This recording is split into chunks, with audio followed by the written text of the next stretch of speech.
Polka. Chaque photo a son histoire. Et inévitablement, ce matin, la sélection de la semaine de l'équipe de Polka Magazine nous emmène aux États-Unis.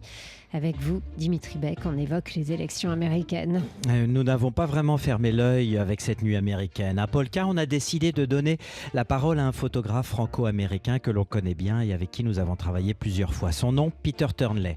Il y a une semaine, il nous a écrit ces mots. « Je couvre les campagnes politiques depuis 40 ans et j'ai suivi de près les campagnes de Clinton et d'Obama. Aujourd'hui, je ne me suis jamais senti aussi engagé et pris par un sens des responsabilités en tant qu'être humain, autant qu'en tant que journaliste et photojournaliste même. Peter a choisi son camp, celui de Kamala Harris, et il nous a dit qu'il tenait à montrer la personnalité de la candidate démocrate à travers ses images, comme il la voit, comme il l'a vue. Dans son objectif et hors champ, Peter l'a trouvée compatissante, empathique, vive et déterminée et forte. Je ne sais pas ce qu'est l'objectivité, nous avait-il avoué, mais l'honnêteté, la sincérité et la justice, oui. Je crois que Kamala Harris se présente à la présidence contre un homme qui a clairement indiqué son admiration pour les tyrans, son désir de pouvoir autocratique et sa fascination pour le régime dictatorial. Alors voilà, Peter Turnley a voté avec un bulletin, mais pas seulement. Il a aussi voté avec son appareil photo.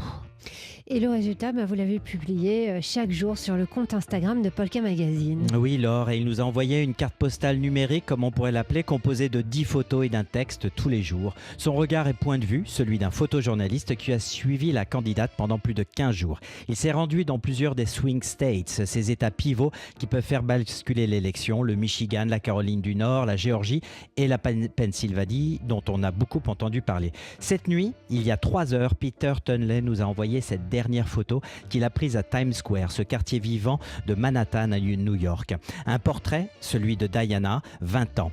Métisse, coupe afro, le visage doux et beau, les bras croisés, incrédule. Elle est artiste. Peter lui a demandé si elle préférait voir, qui elle préférait voir gagner pour cette élection. Pour elle, Kamala Harris, c'était le moindre des deux mots. Pour Peter, l'une des surprises de cette élection a été le pourcentage de jeunes qui votent habituellement démocrates et qui, cette fois, ont voté pour Trump ou n'ont pas voté du tout. Cette image ne dit pas tout, elle est incomplète et on pourrait même dire qu'elle est en cours et en plein développement. Les résultats définitifs des élections ne sont pas encore connus, même si les chiffres semblent pencher en faveur de Trump. Dans ses derniers mots, Peter Turnley avoue qu'il se sent perdu. Je ne sais pas comment je pourrais me réveiller avec mon enthousiasme et mon optimisme habituel si je me réveille avec la victoire de Trump. Ça doit être le cas de pas mal d'Américains ce matin. Une chronique de Dimitri Beck à retrouver comme chaque semaine sur le site de Polka Magazine. Polka. Chaque photo a son histoire.